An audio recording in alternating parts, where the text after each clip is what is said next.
Bem-vindo ao programa Brasil Seguro, iniciativa da IPTV, com o Grupo de Análise de Estratégia Internacional, o DSI, Defesa, Segurança e Inteligência, da Escola de Segurança Multidimensional, a ESEM, Instituto de Relações Internacionais, da Universidade de São Paulo, em colaboração com o Instituto de Estudos Avançados. A IPTV, no canal 579 na banda KU, 23, Nova Parabólica Sky, está presente também no Instagram e no YouTube, www.iptv.com.br,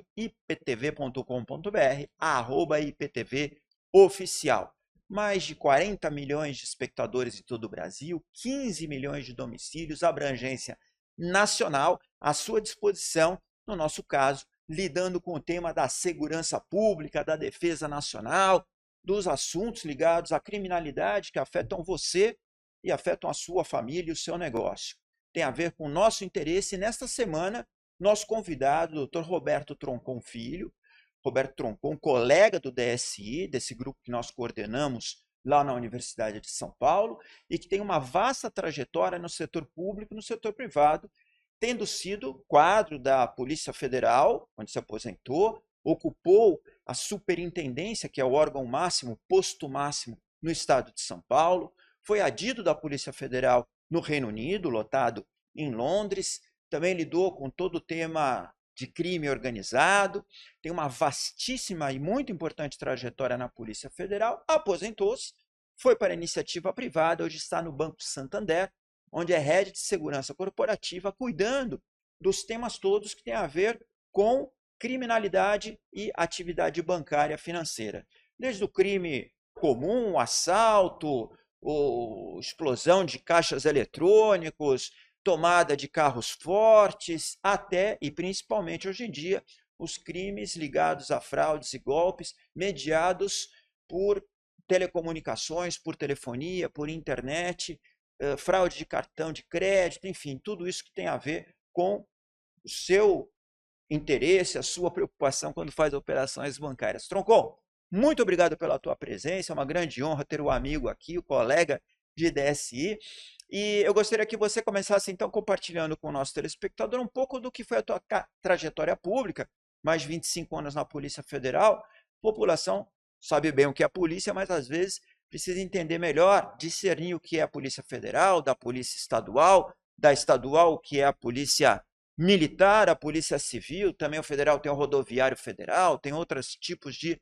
policiamento, quer dizer, ação ostensiva do Estado, investigativa do Estado para combater, reprimir a criminalidade, tema direto da segurança pública. Como é que foi sua trajetória? O que a Polícia Federal faz e o que você chama a atenção da população quanto ao contato com a Polícia Federal? Obrigado pela presença. Eu que agradeço, Alberto, mais uma vez. Bom, eu ingressei na Polícia Federal em 1995, na primeira turma de delegados, depois do período de redemocratização ou de término do regime militar em 85. A Polícia Federal ficou por quase uma década sem realizar concursos. Nesse ínterim, tivemos a aprovação da Constituição de 1988, que ratificou a importância de a União Federal, a nossa federação, ter uma força policial de investigação e também que cuida de alguns aspectos de polícia preventiva. De lá, a minha trajetória iniciei em São Paulo, foi onde passei a maior parte da minha carreira, atuei em investigação de crimes fazendários, depois passei um período razoável, 5 anos na unidade antidrogas, saí de lá como chefe da unidade, e lá já lidávamos muito com essa questão de organização criminosa que explora o narcotráfico, né? Depois tive uma passagem pelos crimes financeiros, chefiei a Delegacia de Crimes Financeiros em São Paulo também, delegado regional de combate ao crime organizado. Passei 3 anos e meio em Brasília como diretor de combate ao crime organizado. Hoje a diretoria é chamada Diretoria de Investigação e Combate ao Crime Organizado, porque coordeno e já coordenava à época toda a área de investigação da Polícia Federal. Posteriormente, volto para São Paulo como superintendente e gestor da Polícia Federal no estado de São Paulo, a maior superintendência do país, e na sequência fui designado para uma missão diplomática como adido policial junto à Embaixada do Brasil no Reino Unido. Lá passei 3 anos, retorno como representante regional da Interpol para o estado de São Paulo e concluo a minha carreira na Polícia Federal. E aqui, em breves minutos, te contei meus 25 anos de carreira na Polícia Federal, onde fiz muitos amigos, aprendi muito sobre segurança. E aí eu gostaria de fazer um pequeno parêntese para responder na sua segunda pergunta, falar da diferença entre a Polícia Federal e as demais polícias no Brasil. Bom, somos uma federação e, como federação, nós temos 26 estados membros e o Distrito Federal. Cada um tem o seu Poder Judiciário, seu Ministério Público, sua força policial, aliás, duas. Uma polícia de investigação, que é a Polícia Civil, e uma polícia de prevenção, de patrulhamento ostensivo, que são as polícias militares, né? No nível federal, que representa a federação, ou a união de União Federal, união de todos os estados, nós temos duas forças policiais, agora três, né? Temos também a Polícia Penal. Mas, basicamente, a Polícia Rodoviária Federal desempenha um papel preventivo de patrulhamento das rodovias, muito semelhante ao da Polícia Militar nos estados, enquanto que a Polícia Federal desempenha o papel de investigação, de polícia de investigação, semelhante ao das polícias civis. E a diferença entre as duas está na Constituição Federal, a atribuição de cada uma. A Polícia Federal, as suas atribuições estão descritas no artigo 144 da Constituição Federal, que trata do tema segurança pública, e lá diz: todo e qualquer crime praticado contra bens, serviços e interesses da União, incluindo, e com itens destacados, contrabando e descaminho, que é a introdução de mercadorias sem pagamento de impostos ou mercadorias proibidas no território nacional, sem o devido controle. E ainda outros crimes relacionados a questões indígenas, políticos, que são do interesse da União. E o resto, todo o resto, é investigado residualmente falando, pelas polícias civis dos estados, né? Então, exemplificando, se alguém comete um crime contra o Banco Santander, este crime será apurado, investigado pela Polícia Civil do estado em que ele ocorreu. Se for contra a Caixa Econômica Federal, que é um banco 100% pertencente à União Federal, capital da União, este crime será investigado pela Polícia Federal. E nesse contexto, né, nós somos um país com enorme território, quarto maior território do planeta, com 27 unidades federativas, mais a União Federal, e há uma grande necessidade de interação. Muitas vezes investigamos crimes com técnicas parecidas, mas as atribuições são definidas de modo distinto pela Constituição.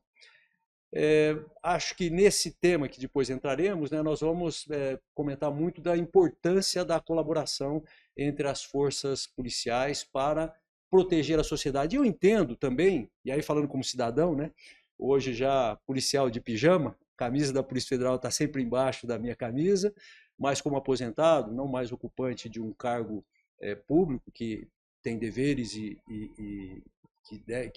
expectativas que a sociedade tem com relação a todos os agentes públicos. A visão do cidadão olha, não me interessa bem essa questão de distribuição de atribuições, de competência, eu quero saber, eu tenho direito e quero ter segurança pública, né, como tantos outros serviços essenciais do Estado, educação, saúde, enfim. E aí a gente tem grandes desafios, não é só no Brasil, é no Brasil e em todas as grandes nações, particularmente as federações, talvez nem com um território tão grande, pequenos como Suíça ou como Reino Unido, mas que têm as suas divisões, têm suas várias polícias e que são demandadas para agir de forma coordenada para entregar o bem maior que a população espera, que é a segurança pública. No fim do dia, a população quer segurança, não importa de onde venha, importa que ela se sinta bem com o seu patrimônio, com a sua casa, com as suas transações, com os seus negócios e com a possibilidade de circular livremente, né? Que são direitos constitucionais, né? Que têm que ser assegurados e entregues pelo Estado. Você destacou na tua brilhante trajetória aspectos ligados à estadia no exterior e ao fato de você ter sido representante da Interpol no Brasil. A Interpol é uma rede de polícias por todo o mundo, né? Os países aderem a ela por vontade, eles não são obrigados, né, de fazerem parte da Interpol. E ela tem essa função de coordenar redes de investigação. de propiciar a cooperação quanto a crimes que são realizados num país, mas podem ter repercussões ou rebatimentos externos, e que, portanto, facilita-se isso tomando parte da Interpol. Qual é a tua visão? O Brasil, com esse crescimento do crime organizado transnacional, das redes criminais ligadas ao narcotráfico e tantos outros delitos, tem sabido lidar com esses canais de operacionalização internacionais? A Interpol tem ajudado o Brasil está pronto para também ser um membro eficaz dessa organização? Alberto, boa pergunta. Eu sou nascido numa pequena cidade do oeste do estado de São Paulo. Passei toda a minha adolescência, idade adulto jovem no interior, em cidade de 40 mil habitantes. E depois, pela Polícia Federal, tive a oportunidade, já quando ocupei o cargo de diretor de combate ao crime organizado, de ter muitas interações com polícias e organismos de investigação de inteligência de outros países, inclusive do hemisfério norte, dos Estados Unidos, dos países hoje pertencentes à União Europeia, com o Reino Unido e tal. Pois bem, isso foi uma oportunidade única de compreender que nós temos. O Brasil é um país complexo, grande, com muitas diferenças, né, sociais, econômicas, inclusive de regiões para região, mas também temos ilhas de excelência aqui, né? E eu poderia dizer que a Polícia Federal e outras forças policiais, cito aqui a Polícia Militar do Estado de São Paulo como Polícia de Ordem Pública, do Distrito Federal, de São Paulo, Polícia Civil, nós temos ilhas de excelência de investigação, né? Tanto na área de investigação quanto na área de Polícia de Ordem Pública, Polícia Preventiva. E que não nos faz sentir, sem falsa modéstia, nem um pouco inferiores aos nossos companheiros de outros países, em especial das nações tidas como desenvolvidas. Nessa minha experiência, nessa trajetória, tanto de diretor de combate ao crime organizado, interagi muito com os países aqui da América do Sul, com países europeus, quanto na minha missão no Reino Unido, pude constatar isso, né, no dia a dia, nas operações. Por vezes, isso é fato, né, temos menos recursos, isso é verdade, mas somos forjados em ambientes desafiadores, e isso nos desenvolveu habilidades que são reconhecidas pelos parceiros com quem interagimos mundo afora. Falando um pouco da Interpol, a Interpol é a organização civil de polícia criminal, polícia de investigação mais antiga do mundo. Fez 100 anos em 2023. Né? E aí tem uma peculiaridade que eu gostaria de comentar. Nesses 100 anos de existência, ou século de existência, ela foi comandada, e quem comanda a Interpol é o secretário-geral, apenas por representantes de 5 países, né? França, Inglaterra, Áustria, Alemanha e Estados Unidos.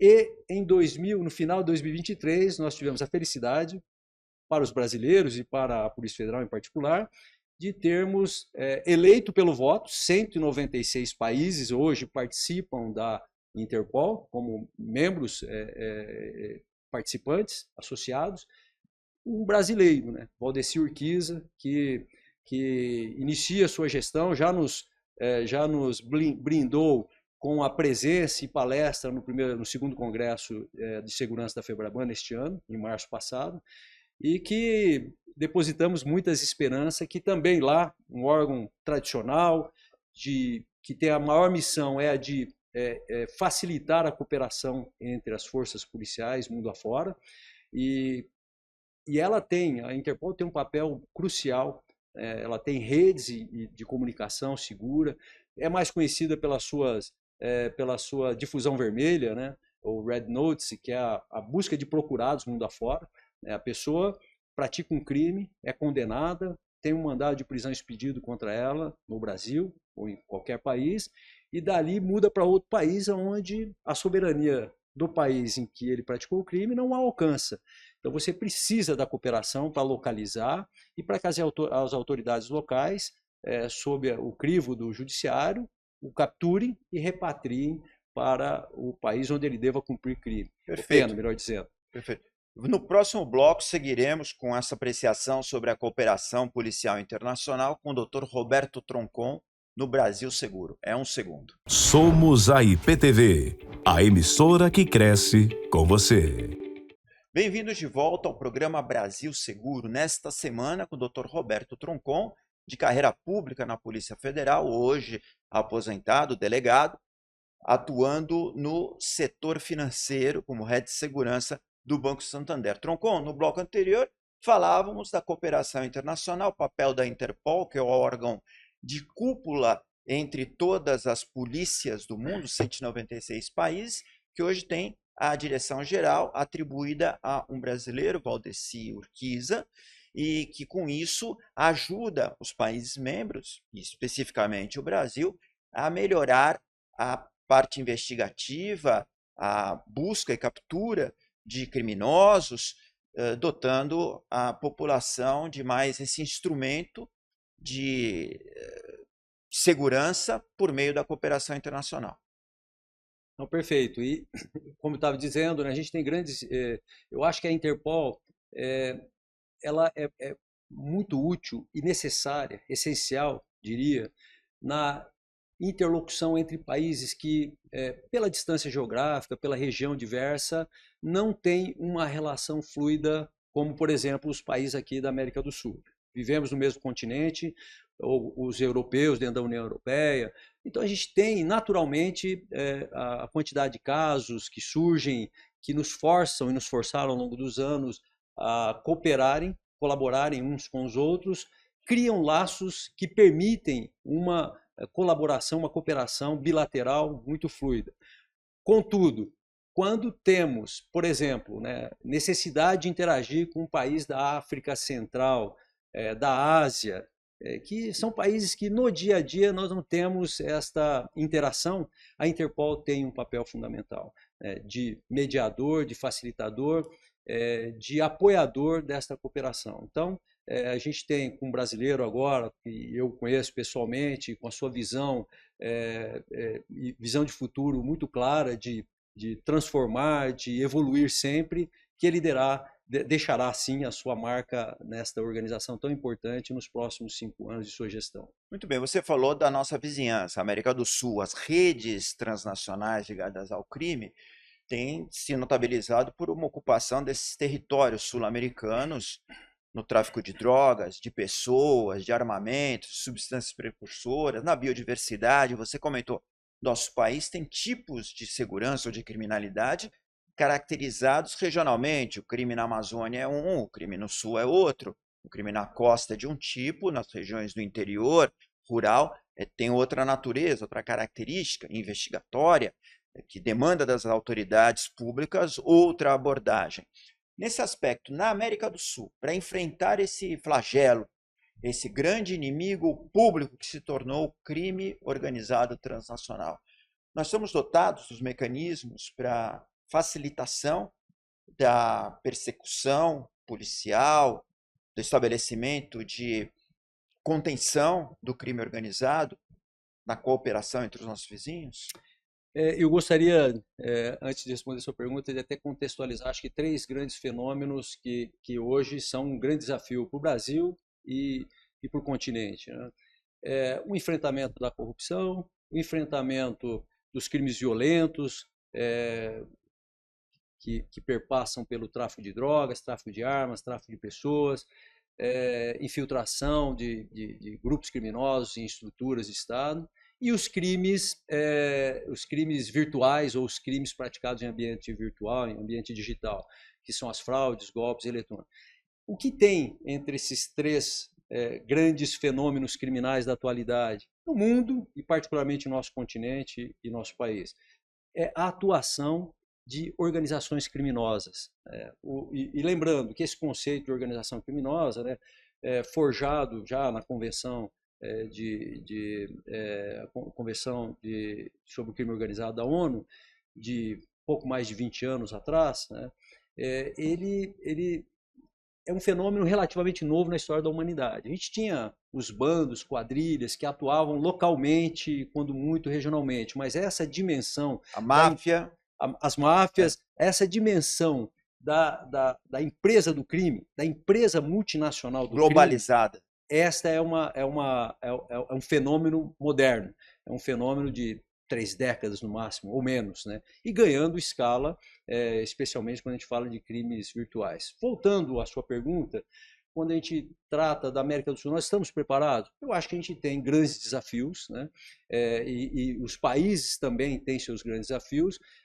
A gente tem tratado, o Brasil em particular, tem um enorme desafio que é o controle das suas fronteiras, né? Hoje, eu esqueci de mencionar nas atribuições da Polícia Federal, mas dentre elas está ser a polícia marítima, aeroportuária e de fronteiras.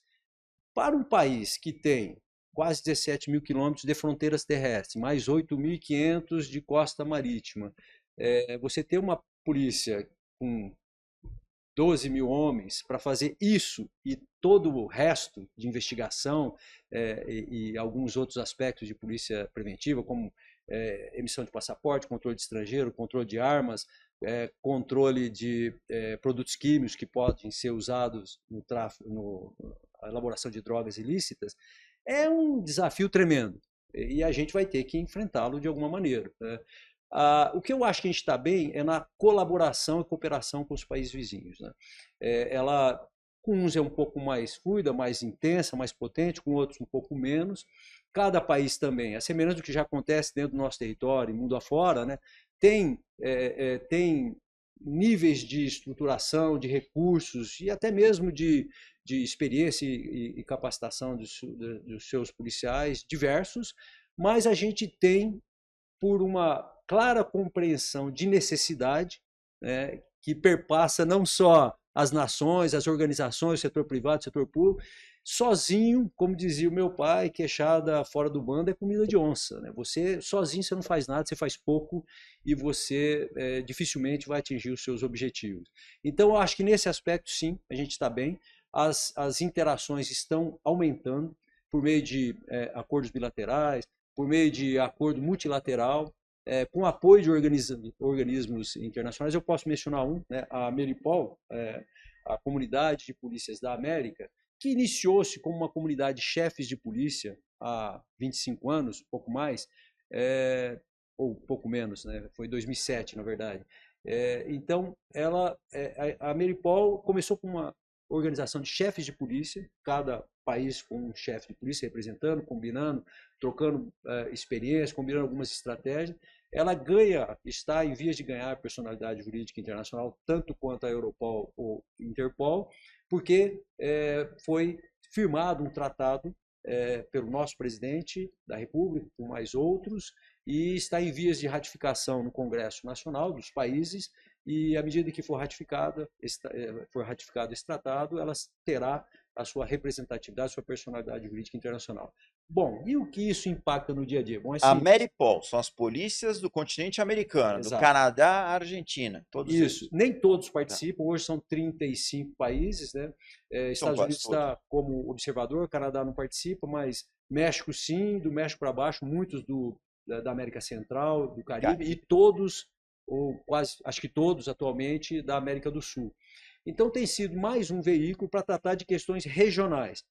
Não vejo como concorrendo com o Interpol, que tem uma outra dimensão, mas para tratar de questões regionais, o tráfico de drogas, que particularmente o tráfico de cocaína, e as organizações criminosas que o exploram por intermédio das nossas fronteiras e daqui para o resto do mundo, e com todas as mazelas que esse fenômeno traz para o nosso país, para os vizinhos.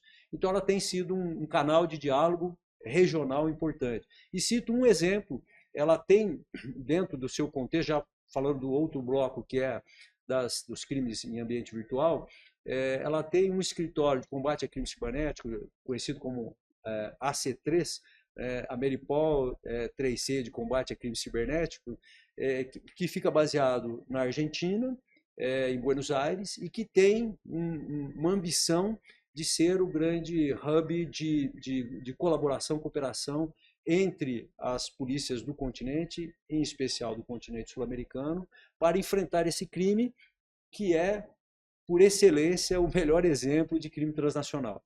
O atacante se encontra atrás de um computador sentado num país, ataca uma vítima em outro, em qualquer parte do mundo, transfere os recursos do crime para uma terceira região do globo terrestre. Então, nesse tipo de crime, sem a colaboração efetiva, eficaz, a gente não avança. Então, nós temos já esse escritório já montado, que já iniciamos, e aí o Santander até eles têm, seguindo uma experiência da própria Europol, que a Europol, como é um organismo bastante potente, porque ele está sob o ordenamento jurídico da União Europeia, né, que permite, inclusive, uma polícia agir no território de outro país de uma forma coordenada, eles têm uma prática de firmar acordos de colaboração, ou memorandos de entendimento, inclusive com o setor privado. O Santander tem um memorando de entendimento firmado com a Europol para a troca de dados anonimizados, mas de conhecimento sobre crimes cibernéticos,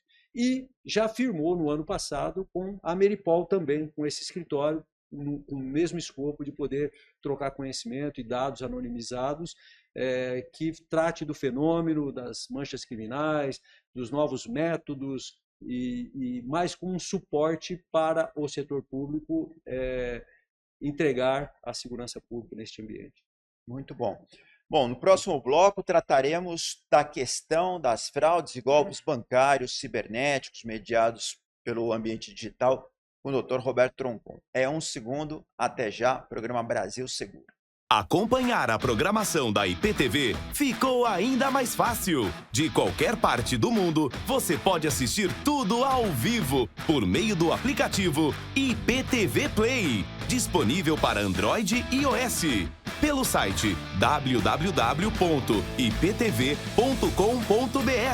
E se quiser rever nossos conteúdos, basta seguir a página da IPTV no YouTube, clicar no sininho para ativar as notificações de vídeos novos e ficar por dentro de tudo. Aproveite para assistir nossos programas também pelo YouTube. Venha ser integrante do nosso time. IPTV, a TV que cresce com você.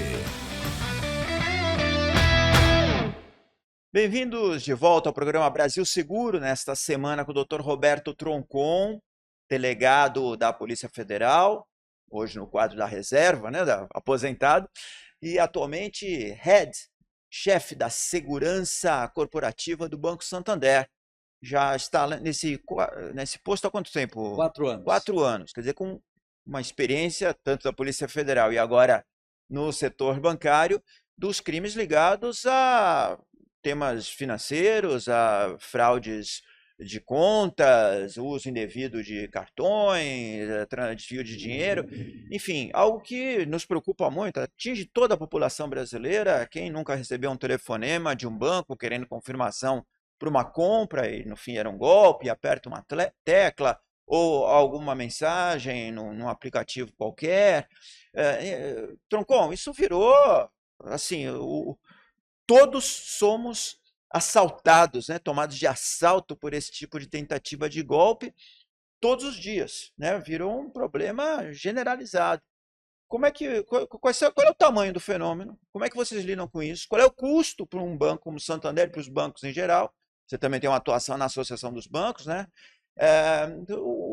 Qual é o grande problema e como é que a população deve se prevenir? Alberto, infelizmente, não é um problema só do Brasil, é um problema mundial, né? O avanço acelerado tecnológico que nos trouxe tantos benefícios, né? Eu tenho uma filha de 18 anos e por vezes eu comento com ela tempos da minha juventude, quando eu tinha a sua idade, né? Eu fui para a universidade e as pesquisas eram na biblioteca com livros, porque não tinha internet acessível. Depois, no dia a dia de trabalho, nós tínhamos de usar o telefone fixo, tínhamos de direcionar para algum lugar para usar o telefone fixo, porque não existia telefone celular. E quando chegou o smartphone, lembrando que isso é tão recente, né? A Apple lançou o seu primeiro iPhone em 2007, e ainda de uma maneira muito limitada, né? Então, até 2010, por aí, a gente está falando de 15 anos atrás, né? A nossa interação no mundo virtual era bastante limitado, né? E quantos benefícios a sociedade não teve com este avanço, com essa convergência, por exemplo, de muitas aplicações para um telefone celular, como nós os chamamos aqui no Brasil. Você tem seu banco, tem seu aplicativo de viagem, tem tem o seu aplicativo de geolocalização, de mensagem, rede social, internet. Você compra coisas, né, no e-commerce, você faz transferência de recursos. Isso tudo que trouxe tantos benefícios, né, para a população, a ponto de alguém que tem 18 ou menos idade atualmente não pode imaginar. Minha filha diz: papai, eu não sei como vocês viviam neste mundo, esse mundo, né, que mais me parece um homem das cavernas, né, que vocês não tinham meio de conforto. Eu também não sei, mas a gente vivia naquela época.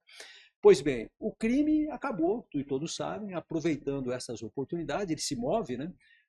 E o crime, e as organizações criminosas, empresas do crime, elas se movem diante das oportunidades da mesma forma que um empresário busca obter lucro com o seu ganho. A grande diferença é que um faz dentro da lei, das atividades que são permitidas perante a lei, convencionadas pela sociedade, enquanto que o crime organizado ele vai explorar justamente os nichos que são proibidos, são ilegais, que causam mal à sociedade, né? Mas a lógica da oportunidade, de escalabilidade, maior oportunidade de lucro, abrangência de mercado, menor risco para o seu próprio negócio, eles vão perseguir. E quando a tecnologia está disponível, né, esse é até um fenômeno que eu gostaria de conectar com algo que aconteceu no Brasil. Há uma década e meia atrás, não por coincidência, a gente teve, uma década até, um fenômeno muito forte, que foi do final dos anos 80, 90, até meados da década passada.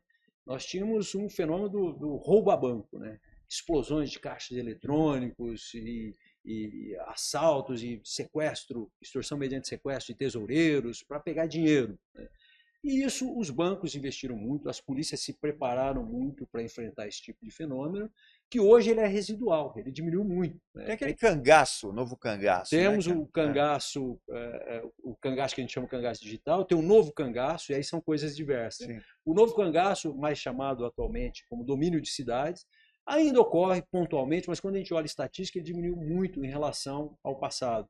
Eles atacam pequenas cidades que têm distantes de grandes centros, que têm guarnições policiais com efetivo reduzido e ingressam naquela localidade com grande poder de fogo, 30 pessoas fortemente armadas, e literalmente dominam a cidade, fazem as explosões, atacam os bancos e se evadem, né? Nesse aspecto... Mas é uma operação muito complexa e de elevado risco para a criminalidade, elevado né? risco, Cara, né? Tem que de muita... envolve dinheiro, inclusive, né? Os últimos assaltos que houve aqui no estado de São Paulo, né? Lembrando aí Ourinhos, Botucatu e Araçatuba, foi um prejuízo total para os atacantes, né? E o risco, e todos eles foram presos ou acabaram falecendo em combate com a polícia. E o Brasil desenvolveu, particularmente pelas polícias militares, uma técnica de prevenção, de preparação para esse tipo de ação, que tem dado muito resultado. Bom, mas e o crime? Fez o quê? O crime, avaliando esse risco, ele migra. Ele fala: puxa, né, se eu atacar, se eu começar a explorar mais as fraudes e golpes eletrônicos, né, e assim, não existe uma grande organização fazendo isso, como não existe... Acho que assim, você tem as organizações importantes, facções criminosas, que também começam a explorar esse nicho de mercado, né? A ponto de, já vimos isso em experiência própria, de recrutar jovens com habilidades de programação para desenvolver malwares para atacar os cidadãos e praticar o chamado phishing. Depois explico do que se trata, para obter dados ou mesmo assumir controle de operações para fazer transferências e praticar o seu... Isso é um ponto importante, Troncon. Quer dizer, até agora, ou até um passado recente, essas iniciativas eram de pequenos grupos isolados, de pessoas que dominavam os instrumentos cibernéticos, identificavam uma possibilidade, uma vulnerabilidade, desenvolviam uma certa estratagema e atacavam pessoas, incautos. Agora você menciona já a identificação do recrutamento por parte de redes criminosas, do tipo PCC, do tipo Comando Vermelho, de pessoas vocacionadas para fazer isso. Quer dizer, eles abriram departamentos, unidades para explorar esse nicho. Quer dizer, ele já é rentável o suficiente, grande o suficiente, tem volume suficiente para justificar esse investimento do crime organizado amplo, né? Vamos dizer, dos franqueadores do crime, por assim dizer. É exatamente isso, Alberto. A gente vê, como eu comecei a comentar, né? Não é um fenômeno do Brasil, isso é no mundo. E particularmente por ser um crime que não tem limites de fronteiras físicas, né? Você tem os grupos que se dedicam aos ataques por ransomware, que é o sequestro de dados para exigir pagamento de resgate, que alguns são famosos, são grupos que têm vinculações com estados, né? E são países. Com países. Eles são como agências de países dedicados para uma guerra cibernética, para sabotar. Embora nunca admitido, mas tem grupo que é atribuído a uma conexão muito próxima com a Coreia do Norte, por exemplo. Né? Disse que a Coreia do Norte já hackeou 6 bilhões de dólares em Bitcoin, por exemplo, em moedas virtuais. E por aí vai, né? Você tem desde esse grupo mais sofisticado e tal, grupos que atacam empresas principalmente, mas setores públicos, com um propósito não unicamente econômico, né? Mas para infligir sabotagem, algum problema para aquele Estado com o qual não se relaciona, que tem interesses diversos, mas principalmente para obter recursos de maneira ilícita, né? Há grupos menores ou não tão sofisticados, como é o caso aqui, que temos diversos no Brasil, e os grupos organizados, as grandes empresas do crime, que se dedicavam em grandes ramos, né, de tráfico de drogas, tráfico de armas e tal, já explorando esses segmentos também. Então, quando pensamos que este crime, e por vezes é tratado na justiça como um crime de menor lesividade, um crime que, por não ter violência, ele seria um crime que não causaria tanto dano assim. Afinal, é só um dano patrimonial, isso não é bem verdade. Há casos concretos também de pessoas, cidadãos, que perderam, por meio de um golpe sofrido, todas as economias de sua vida. Empresários, pequenos empresários, idem. E o que eles fizeram? Tiraram a própria vida, porque se encontraram num beco sem saída, de perder toda a economia de uma vida, uma pessoa aposentada, e se atira do 7º andar de um edifício. Então, minimizar a gravidade deste fenômeno criminal, desse tipo de crime em ambiente virtual, é uma visão muito simplista de um fenômeno bastante complexo. O Brasil tem também aperfeiçoado a legislação, tem várias iniciativas nesse sentido, de tentar dar uma resposta, e eu particularmente sou bastante otimista com algumas delas. Né? Para dar um pouco de número, trouxe até uma colinha aqui para trazer alguns números. São, assim, como a gente fala do submundo, você não tem balanços patrimoniais publicados, então a estatística é muito em cima de estimativas, em cima de alguns indícios, né? Mas esse fenômeno, dito por algumas empresas, consultoria especializada, ele pode ser, em 2025, algo entre 5 trilhões de dólares e 10 trilhões de dólares. No mundo inteiro? De perda. No mundo inteiro, todos os tipos de fraudes, golpes que as empresas e as pessoas físicas sofrem no mundo inteiro. Então, 5 a 10 trilhões de dólares, o Brasil... O PIB do Brasil, a riqueza total do Brasil é algo um pouco mais de 2 trilhões de dólares. Você está falando alguma coisa aí como vários Brasis, né? Só em fraude bancária. Há quem diga que as perdas, ou olhando pelo lado da empresa do crime, né, os ganhos com essa atividade ilícita, pode ser o 3º PIB do mundo, apenas atrás dos Estados Unidos e da China. Então assim, não é brincadeira. E o que acontece com esses recursos? Né? Esses recursos que um grupo criminoso, local, transnacional, aufere com os ataques em ambiente virtual, eles são reinvestidos na atividade. Uma parte é usufruída e outra é reinvestido. Então, em outros tipos de criminalidade, né? Sem dúvida. Com loteamentos clandestinos, com tráfico, com corrupção, enfim. É uma fonte de renda muito importante hoje para grupos criminosos organizados e estabelecidos em várias partes do mundo. Né? E no Brasil, então a gente fala disso, como é que ficamos aqui no Brasil? Olha, no mundo inteiro, bom, essa é a parte do que se perde, mas o que se ganha, isso aí já é melhor estruturado, né? Uma estatística da Gartner, ela diz o seguinte, que nós vamos gastar em 2025 as empresas, né, as grandes corporações, 212 bilhões de dólares com segurança cibernética. No mundo inteiro. No mundo inteiro.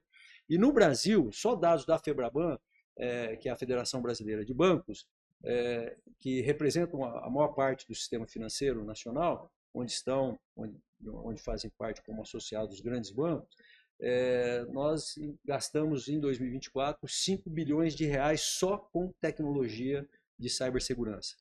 10% de todo o investimento que as empresas fazem em melhoria dos seus serviços e produtos financeiros. Né? Então, assim, são cifras 5 bilhões de dólares é quase 1 bilhão, melhor dizendo, 5 bilhões de reais é quase 1 bilhão de dólares. Né? Então, são cifras muito relevantes. E no Brasil, falando um pouco do sistema financeiro, aí é outro aspecto do nosso país que também nos orgulha. O Brasil tem um sistema financeiro dos mais avançados do mundo, e ele forjado em ambientes muito desafiadores, foi de hiperinflação que passamos nas décadas passadas, nas décadas que se foram. Então a gente tem hoje estruturas muito potentes. E digo porque trabalho numa empresa multinacional. Né? O Banco Santander é o maior banco da União Europeia, 16º, 18º do mundo, está presente em vários países da Europa, nos Estados Unidos e vários da América Latina. E nós somos, Brasil, benchmark para as outras geografias, de muitas coisas que fazemos para nos defender dos nossos criminosos cibernéticos, que também são muito criativos, infelizmente. Sim, o Brasil é um país que tem uma tecnologia bancária de ponta. O Pix, por exemplo, é uma invenção brasileira com enorme sucesso. Já para arrematar aqui para nossa audiência, Troncon, o que a população pode fazer? Como ela deve agir? O Pix é confiável? Quando ela se depara com a suspeita de fraude, ela liga para o banco? Como é que ela deve agir? Bom, nós temos dois, que no jargão bancário nós chamamos de golpes, que é o estelionato, a pessoa toma uma ação acreditando numa situação que inexiste, que ela, se existisse, por exemplo, vou comprar um veículo num site de leilão na internet, ou um aparelho eletrodoméstico em outro site, eu acredito que aquilo é uma compra lícita, real, e eu pago. Depois que pago, o site era falso, e eu perdi o dinheiro. O criminoso criou aquele site, simulou e por vezes copiou algo que já existe com muita precisão e me iludiu. Então esse tipo de crime, que acho que a gente tem uma subnotificação muito grande no Brasil, a gente não tem dados muito bons, uma parte porque as próprias pessoas desanimadas ou envergonhadas, elas não comunicam, não registram um boletim de ocorrência. Para esse tipo de crime, eu tenho até uma relação aqui, está no site da FEBRABAN também, né, do que se trata, por estatística de pesquisa que nós fizemos. Nós temos os golpes de WhatsApp, em primeiro lugar. Né? Uma pessoa habilita um telefone celular, uma linha celular, e pega uma foto do Alberto, bota no seu telefone e depois, talvez por um vazamento de dado anterior, liga para a sua rede de relacionamento, faz uma chamada, pede um recurso. Olha, Alberto, eu estou aqui com um problema, está fechando, perdi a minha carteira e você acaba caindo. Aí eu digo logo a seguir como fazemos para isso. Infelizmente, nós vamos ter que encerrar, professor Troncon, né? Porque com a aula que tem nos dado aqui, espero que o senhor possa voltar numa outra ocasião. O programa Brasil Seguro fica muito grato pela sua presença, Dr. Roberto Troncon, delegado aposentado da Polícia Federal, hoje Head de Segurança Corporativa do Banco Santander, com extensa trajetória nacional e internacional, que nos ajudou aqui no programa Brasil Seguro, pela IPTV, canal 579, Banda KU, 23, Nova Parabólica Sky, Instagram e YouTube, www.iptv.com.br, @IPTV Oficial, a entender melhor aspectos da segurança bancária, financeira, cibernética, e é um tema extremamente amplo. Tenho certeza que numa próxima ocasião o senhor conseguirá nos ajudar a compreender um pouco mais e ajudar você, telespectador, a se acautelar ante essa modalidade criminal que vem assolando a nossa população e se espraiando por todo o mundo. Eu agradeço a você, a atenção, a audiência e convido você para na próxima semana estar conosco no programa Brasil Seguro. Até lá.